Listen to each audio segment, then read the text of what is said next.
Hello students, मैं P Kumar, आप सभी का केमिस्ट्री टीचर।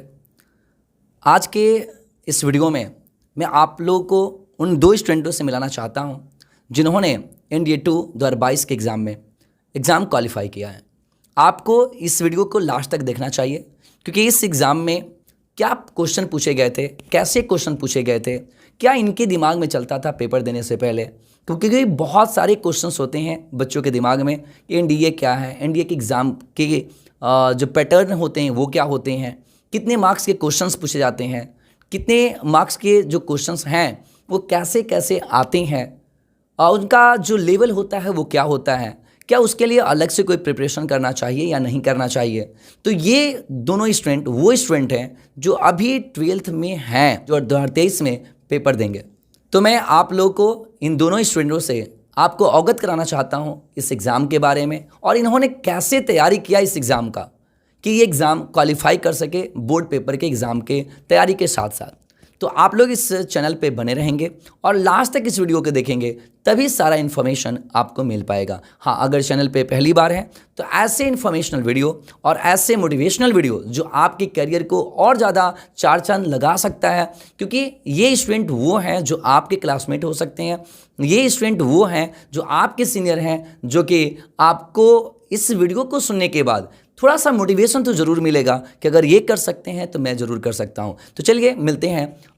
फर्स्ट ये स्टूडेंट हैं सौरभ सिंह और ये हैं आपके सामने ध्रुव। तो मैं 1 बाय 1 इन लोगों से कुछ क्वेश्चन करूंगा और आप लोग के जो क्वेश्चन मन में चल रहा है वो क्वेश्चन मुझे बच्चों ने दिया है और पूछा है कि हाँ इन लोगों से पूछिएगा और मैं वही क्वेश्चन इन लोगों से पूछूंगा, ताकि आप लोग का ये क्वेश्चन है जिससे कि आप लोग के जो दिमाग में चलता है कि NDA कैसे निकाले, NDA क्या है, ये सारी चीज़ों को आज के इस वीडियो में हम लोग जानेंगे। सौरभ, आप पहले अपना इंट्रोडक्शन देंगे और बताएंगे कि कैसा महसूस हो रहा है आपको NDA एग्ज़ाम क्वालिफाई करने के बाद। मेरा नाम सौरभ सिंह है और मैं बहुत ज़्यादा नॉर्मल फील कर रहा हूँ इस एग्ज़ाम को क्रैक करने के बाद, और मैं अभी थोड़ा रिलैक्स फील कर रहा हूँ। आप बताएंगे ध्रुव। माई सेल्फ ध्रुव पटेल। मैं इस एग्ज़ाम के अकॉर्डिंग बहुत ही देने के बाद मेरा लिस्ट में नाम शो कर रहा है, इसके जानकर मुझे थोड़ा खुशी हो रही है और ये भी खुशी हो रही है कि हम 12th में होते हुए भी इस एग्ज़ाम में पार्टिसिपेट किए और ये नाम शो कर रहा है मेरा। ये सब के मैं बहुत ही एक्साइटेड हूँ। आप दोनों ये बताएं कि जो आप एग्ज़ाम की तैयारी कर रहे थे और बहुत सारे बच्चों के दिमाग में चलता है कि NDA का सिलेबस पता नहीं क्या क्या है, NDA का सिलेबस ये है, NDA का सिलेबस वो है, और उसके लिए पता नहीं कौन सा मैथ की तैयारी करना है, इंग्लिश की, फिजिक्स की या अदर जो सब्जेक्ट GAT के अंदर आता है। तो आप लोग इन सारे सब्जेक्टों के बारे में बताएं कि कैसे ये जो सब्जेक्ट हैं, कौन कौन से सब्जेक्ट आए थे पेपर में और कितने मार्क्स के आए थे। बात की जाए सिलेबस की तो NDA के सिलेबस को बाउंड नहीं किया जा सकता है, लेकिन हम अगर उसे बाउंड करें तो मैथमेटिक्स में जो 11th-12th का होता है मैथमेटिक्स, उससे अगर हम उसको ठीक से कवर कर लेते हैं और NDA का प्रीवियस 20 ईयर्स बना लेते हैं तो हमारे लिए इनफ रहेगा। और बात करें GAT के लिए तो हमें इंग्लिश के लिए जो है बेसिक ग्रामर आना चाहिए, और जो वोकैब है उसके लिए हमें या तो हम न्यूज़पेपर प्रेफर कर सकते हैं या कोई बुक। और बात करें सोशल साइंस के लिए तो उसके लिए हम जो 9th-10th में जो पढ़ते हैं वो काफ़ी रहेगा इसके लिए। और साइंस तो बेसिक आता है, इसलिए साइंस हम 11th-12th को अगर बेसिक लेवल से भी पढ़ते हैं तो हमारा साइंस हो सकता है। और करंट अफेयर के लिए तो आप मंथली भी करंट अफेयर पढ़ सकते हैं, उतना काफ़ी रहेगा, नहीं तो अगर आप रोज़ देख रहे हैं तो वो तो बहुत बढ़िया रहेगा। आप जरूर बताएंगे इसमें आपने जो तैयारी किया, क्योंकि बहुत सारे बच्चों के दिमाग में चलता है कि +2 के बाद तो पक्का नहीं कर सकते हैं, लेकिन अभी +2 में आप हैं, आप दोनों लोग +2 में हैं और अभी +2 में ऑफलाइन कोचिंग में हमारे पढ़ते भी हैं। तो +2 में आप साथ में हैं और आप अगले साल प्रिपरेशन भी कर रहे हैं, अगले साल पे बोर्ड के प्रिपरेशन का। तो साथ में कैसे ये चीज़ें माइंड में कैसे आया कि हम साथ में कैसे कर लें, और ये माइंड में आया तो कभी लोगों को सोच के कभी डर तो नहीं लगा? सर डर की बात करें तो हम लोग डरे तो नहीं, बट लोगों के द्वारा कही गई बातें, दोस्तों के द्वारा कि एनडीए एक टफेस्ट एग्ज़ाम में है या यूपीएससी लेवल पे लिया जाता है और इसमें बहुत ऐसे क्वेश्चन होते हैं जो नॉर्मल स्टूडेंट नहीं कर पाएंगे, पर ऐसा कुछ नहीं है। अभी ने जो 11th में पढ़ा, 12th में पढ़ा, उसके अकॉर्डिंग हमने ज़्यादा हार्ड वर्किंग भी नहीं किया, बस उसको कैप्चर करते रहे और उसके अकॉर्डिंग सारे क्वेश्चंस जो सर बताते हैं, डिस्कशन करते हैं, उसको बनाते गए हैं। उसके अकॉर्डिंग वही क्वेश्चन, वही पैटर्न पे सब क्वेश्चन ही था, बट ज़्यादा मेहनत करने की भी ज़रूरत नहीं है। बस उसके अकॉर्डिंग हम लोग पढ़ते रहें तो हम क्रैक कर सकते हैं। और हम क्या, कोई भी कर सकता है, एक नॉर्मल स्टूडेंट भी कर सकता है। बस यहाँ पे भरोसा होना चाहिए खुद पे, बस इतना ही, और ज़्यादा इनफ है इतना के लिए। तो एनडीए का एग्ज़ाम क्या है? क्योंकि बहुत सारे बच्चे ऐसे होंगे जो इस वीडियो को देख रहे हैं जिनको पता ही नहीं कि सर एनडीए क्या है, एनडीए का रिजल्ट जो हुआ आप बता रहे हैं, ये क्या होता है ये एग्ज़ाम। और ये एग्ज़ाम अगर क्रैक कर भी ले, ये एग्ज़ाम अगर हम निकाल भी ले तो क्या हो जाएगा, मतलब इससे क्या मिलने वाला है, तो इसके बारे में बताएं आप सौरभ। एनडीए एक आर्म फोर्स ट्रेनिंग इंस्टीट्यूट है जो साल में 2 बार पेपर लेता है, जिसे हम लोग एनडीए 1 और एनडीए 2 कहते हैं।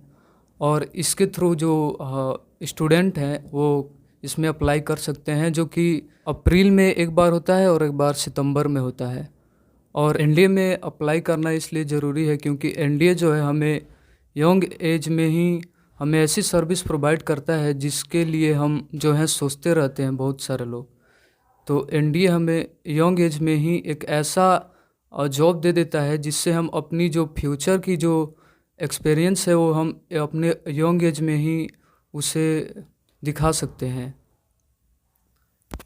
अगर आपने एनडीए क्वालिफाई कर लिया तो कौन सा ऑफिसर बनते हैं? जैसे कि लगता है कि हाँ +2 के बाद, जैसे अभी +2 के वे स्टूडेंट जो मैथ से हैं स्पेशली, उनके लिए मैं तो कहूँगा कि एनडीए सबसे बेस्ट एग्ज़ाम है आफ्टर +2।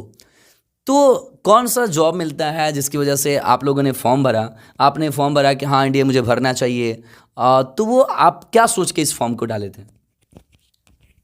एनडीए में मेनली 3 सेक्टर होते हैं, एयरफोर्स, नेवी और आर्मी।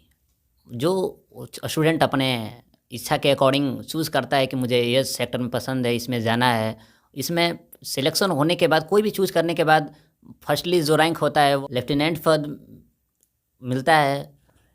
एनडीए का फॉर्म फिल करने का मेरा मेन मोटिव ये था कि मेरे जो आसपास के लोग हैं, मेरे स्टूडेंट, मेरे जो फ्रेंड हैं वो बोलते रहते हैं कि एनडीए एक टफेस्ट एग्ज़ाम है, इसमें कोई क्वालिफाई करना, इसको क्रैक करना कोई साधारण बात नहीं है।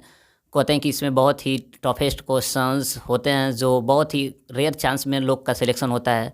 तो मैंने सोचा क्या प्रॉब्लम है एक बार ट्राई करने में, हो सकता है हाँ ना हो, पर हम मेहनत करेंगे, ट्राई करेंगे तो ये तो एक कॉन्फिडेंस आता है, एक प्रैक्टिस होती है कि नहीं हमें एग्ज़ाम दे भी सकते हैं और क्वेश्चन को हम देख भी सकते हैं कि कैसे क्वेश्चन है, उससे आइडिया होता है कि हम कितने लेवल में हैं, कितना प्रिपरेशन चल रहा है। इसके अकॉर्डिंग मैंने फिल फॉर्म किया और जब एग्ज़ाम देने गया तो मैंने पेपर देखा तो मैंने ये पाया कि मोस्ट ऑफ द क्वेश्चंस ऐसे थे जो एक नॉर्मल जो 11th और 12th अच्छे से कैप्चर किया है वो आराम से कर सकता है।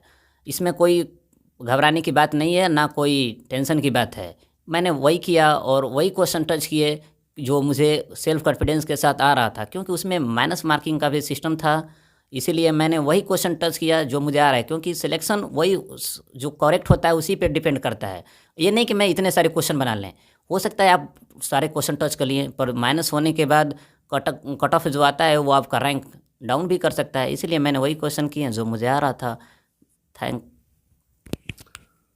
तो सौरभ आप दोनों ही ऐसे मैं पूछूंगा कि 12th में पढ़ते हुए, क्योंकि बहुत सारे बच्चों के दिमाग में चलता है जो अभी 12th में हैं या जो अगले साल 12th में जाएंगे कि 12th के साथ ये तैयारी कैसे, क्योंकि बच्चों के मन में आता है कि मैं फिज़िक्स, केमिस्ट्री, मैथ, इंग्लिश की क्लासेस शायद मैं जाता हूँ, लेकिन बाकी जो सब्जेक्ट हैं इसमें जीएटी के अंतर्गत जो सब्जेक्ट आते हैं जो आप एक्सप्लेन कर दीजिएगा बच्चों को, तो उसकी तैयारी कैसे करें या कैसे आप करते थे, क्योंकि मन में ये बच्चों को आता है कि कैसे ये तैयारी करें। उसके लिए कोई अलग इंस्टीट्यूट तो ज्वाइन नहीं करना पड़ेगा, क्योंकि +2 के बच्चे बहुत ये माइंड में चलते रहता है। क्योंकि हम लोग तो, मैं हर बैच में बोलता हूँ और ऐसा कोई साल नहीं है जिस साल मेरे यहाँ से बच्चे एनडीए क्वालिफाई ना करें। हर साल जब से मैंने टीचिंग शुरू किया है, हर साल कोई ना कोई बच्चे क्वालिफाई करते हैं, लेकिन फिर भी मैं बच्चों को बताता हूँ तो बच्चों के दिमाग में आता है कि सर बोर्ड के साथ कैसे। मैं बोलता हूँ तो उनको लगता है कि मैं कहीं बनावटी तो नहीं बोल रहा हूँ। तो ये बातें आप लोग बताएंगे कि कैसे आप लोग के दिमाग में कैसे आता था ये नहीं कि हाँ बोर्ड के साथ कैसे तैयारी करें, और आता था तो इसको ओवरकम करके कैसे आप प्रिपरेशन करते थे ताकि ये बच्चे भी आगे चल के और एनडीए के लिए थोड़ा सा मोटिवेट हो सके। अगर एनडीए में मैथ की बात की जाए तो हम अगर साइंस स्टूडेंट हैं और हमने पीसीएम लिया हुआ है तो मैथ और साइंस हमारा इसी 11th और 12th में ही कवर हो जाएगा।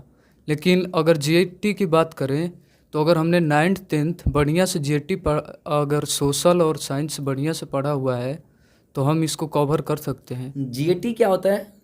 जीएटी एक टेस्ट होता है जो कि कंप्राइजेज होता है सोशल और साइंस और करंट अफेयर। इसका फुल फॉर्म होता है जनरल एबिलिटी टेस्ट। तो हमने जीएटी का तैयारी जो है वो 11th से ही शुरू कर दिया था, क्योंकि मैंने पहले से 9th 10th में सोशल साइंस पढ़ा हुआ था तो हमें कोई ज़्यादा दिक्कत नहीं आई थी जीएटी में। लेकिन जिन्हें लगता है मैं जीएटी नहीं कवर कर सकता तो वो पहले 9th 10th का एनसीईआरटी पढ़ लें, वो सबसे ज़्यादा मोस्ट है। इसके बाद अगर इंग्लिश के लिए वो चूज करना चाहे तो जहाँ कोचिंग जा सकते हैं वहाँ से ग्रामर वो ले सकते हैं, और वोकैब भी कोई बुक प्रेफर करके वो कर सकते हैं वोकैब को भी। अगर बात की जाए साइंस की तो फिजिक्स केमिस्ट्री तो हम अगर साइंस से हैं तो उस तरह इसी तरफ कवर हो सकता है। ध्रुव आप बताएंगे कभी आपको नहीं लगा कि हाँ कि मैं बोर्ड की तैयारी कर रहा हूँ अभी, फिजिक्स केमिस्ट्री मैथ पढ़ रहा हूँ, तो इसके साथ अगर मैं करेंट अफेयर देखूंगा या सोशल साइंस देखूंगा तो मेरी पढ़ाई बर्बाद हो जाएगी, और अगर नहीं देखते थे तो फिर आपने इतना कॉन्फिडेंस के साथ एग्ज़ाम में बैठकर और जीएटी पेपर मतलब जनरल एबिलिटी जो टेस्ट होता है उसको क्वालिफाई किया इसका, तो वो कैसे आप प्रिपेयर करते थे अपने आप को?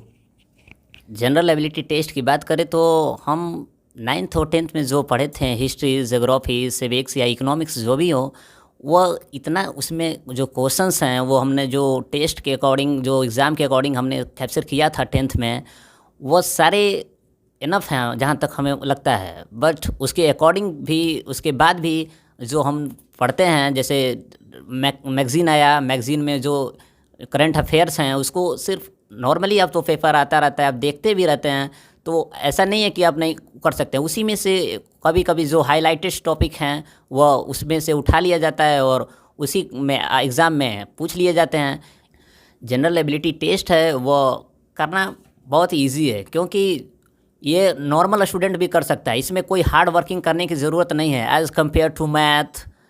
और इंग्लिश की बात करें तो इंग्लिश की हम बात करें, जो स्टूडेंट हैं वो जो पढ़े 9th 10th 8th 11th 12th जो पढ़े हैं उसमें उससे बाहर तो है ही नहीं। नॉर्मल ग्रामर पूछा जाता है, रीअरेंजमेंट ऑफ सेंटेंस, वर्ड, इसमें कोई प्रॉब्लम नहीं है। बट थोड़ी सी प्रिपरेशन करनी पड़ेगी, तो वो मेरे अकॉर्डिंग जो हिस्ट्री है उस पर थोड़ा कवर करें तो बहुत अच्छा होगा आपके लिए। बहुत सारे स्टूडेंट जैसे आपके क्लासमेट हैं जो या 12th के स्टूडेंट जो अगले साल जाएंगे, तो आप लोग जैसे अभी +2 की तैयारी कर रहे थे और इस बीच में इस पेपर के एग्ज़ाम की तैयारी करना और इसको क्वालिफाई करना, मैं आप लोगों से चाहूँगा कि लास्टली क्या मैसेज देना चाहेंगे बच्चों को, जो कि अगर बोर्ड की तैयारी करने से, अगर पूरी एनसीईआरटी करने से क्या ये एग्ज़ाम क्रैक किया जा सकता है? अगर हाँ तो इतना इसके लिए कैसे तैयारी करें, लास्टली मोटिवेशन दीजिए बच्चों को, ताकि ये जो भी स्टूडेंट्स इस वीडियो को देख रहे हैं जो अभी 12th में हैं या अगले साल 12th में जाएंगे, वो पूरी तैयारी के साथ लग जाएं, अभी से ही लग जाएं, क्योंकि ये जो पेपर होता है साल में 2 बार होता है। बहुत सारे बच्चों के मन में था, आपके क्लासमेट लोगों को भी रहा होगा कि अभी हमारा सिलेबस पूरा नहीं है, अभी हाफ ऑफ सिलेबस है, सिलेबस आता है पूरा कंप्लीट सिलेबस से पेपर में जो भी आता है। तो इस चीज़ को लेके डर मन में कि हाँ मेरा सिलेबस आधा ही हुआ है, और इस एग्ज़ाम में पिछले साल के स्टूडेंट भी बैठे होंगे जिन्होंने 12th का पेपर दे रखा है, तो मेरा सिलेक्शन नहीं होगा, इस बात को लेके डर कभी पेपर को में जाने से पहले कि नहीं मेरा नहीं हो पाएगा, या अंदर से वो कॉन्फिडेंस तक नहीं हम 100% कर लेंगे, नहीं होगा तो नहीं होगा, क्या चल रहा था मन में? मैंने जब क्लास 11th में गया तो मैंने सबसे पहले उसका प्रीवियस ईयर देखा। मैंने देखा कि मुझसे क्वेश्चन जो हैं वो हो सकते हैं, क्योंकि मैंने 1-2 चैप्टर जो मैथ में किया था उससे मैं उसमें एनडीए का पेपर बना ले रहा था। तो मैं सबसे पहले ये कहना चाहता हूँ अपने जो मेरे जूनियर हैं कि वो सबसे पहले उस पेपर के प्रीवियस ईयर को देखें, क्योंकि उससे पता चलेगा कि हम उसे कर पाएंगे कि नहीं। तो सबसे पहले प्रीवियस ईयर वो करें और फिर जो चैप्टर ख़त्म करते जाएं उसके प्रीवियस ईयर को करते जाएं, ये सबसे ज़्यादा फ़ायदा रहेगा। और एनसीईआरटी तो ज़रूर ही करें, क्योंकि इससे बहुत ज़्यादा फ़ायदा होगा एग्ज़ाम में। मेरे अकॉर्डिंग जो एग्ज़ाम की तैयारी के लिए है 12th 11th के बेसिस पे जो क्वेश्चन पूछे जाते हैं मैथ में, स्पेशली मैथ की बात करें तो जो फर्स्ट ईयर है या सेकेंड ईयर हो, लोग कहते हैं कि मेरा सिलेबस कंप्लीट नहीं है, हम कैसे कर पाएंगे, क्वेश्चन आएगा कि नहीं आएगा। मैं इतना कहूँगा कि जो फर्स्ट ईयर और सेकेंड ईयर का जो चैप्टर्स है उसी से आता है। हाँ, और ज़्यादातर क्वेश्चंस मैं प्रीफर करूँगा कि स्टैटिक्स हैं, प्रोबेबिलिटी हैं, वेक्टर्स हैं, और सबसे इजी टॉपिक डिटर्मिनेंट है, उस पर ज़्यादा फोकस किया जाए। क्योंकि क्या होता है ना कि लास्ट में हम लोग ये चैप्टर पढ़े नहीं रहते हैं, और इसीलिए जो एग्ज़ाम लिया जाता है उसमें मोस्ट ऑफ द क्वेश्चन इससे आए हुए हैं जो हम फेस किए हैं। इसीलिए हम कहेंगे कि अगर करना है तो हो सकता है कि आप 2-3 महीने पहले फॉर्म भरे हों या वो चैप्टर नहीं पढ़े हों, तो वो आप खुद से भी कर सकते हैं। वो इजी कोर्स चैप्टर है और वो आप आसानी से कर सकते हैं। एनसीईआरटी तो मस्ट है, बट मैं प्रीफर करूँगा कि आर.डी. शर्मा को किया जाए, क्योंकि आर.डी. शर्मा से रिलेटेड जो कुछ क्वेश्चंस हैं जो बहुत सेम टू सेम कह सकते हैं आए हुए हैं, और उससे जो कंसेप्ट है उससे मैच कर रहा है पूरी तरह। इसीलिए मैं कहूँगा कि आर.डी. शर्मा को प्रीफर कीजिए। और एनसीईआरटी है तो एनसीईआरटी तो सबके लिए ही होता है भाई, वो तो बोर्ड हो या कोई भी कंपटीशन हो। एग्ज़ाम क्वालिफाई करने के बाद आप इसका श्रेय आप अपने आप को कैसे देते हैं, अपने टीचर को कैसे देते हैं, मैं आप लोगों से सुनना चाहता हूँ। ये एग्ज़ाम करने का श्रेय केवल हम ही को नहीं जाता है, मेरे टीचर, मेरे पेरेंट्स और जो भी मेरे जो फ्रेंड्स हैं उनको जाता है, क्योंकि उनके एफ़र्ट से ही हम आज इस मुकाम तक पहुँचे हुए हैं। तो हम सबसे पहले अपने श्रेय जो है मेरे मैथ वाले सर, जो कि बाहर की जो फैसिलिटी है, जो बाहर की पढ़ाई हुए हमारे छोटे से टाउन भभुआ में ही प्रोवाइड कर रहे हैं। और हमारे केमिस्ट्री के सर, फिज़िक्स के सर, उन्होंने भी मुझे बहुत ज़्यादा ही मोटिवेट किया इस एग्ज़ाम के लिए, और उनकी पढ़ाई से ही हम आज यहाँ पर पहुँचे हुए हैं।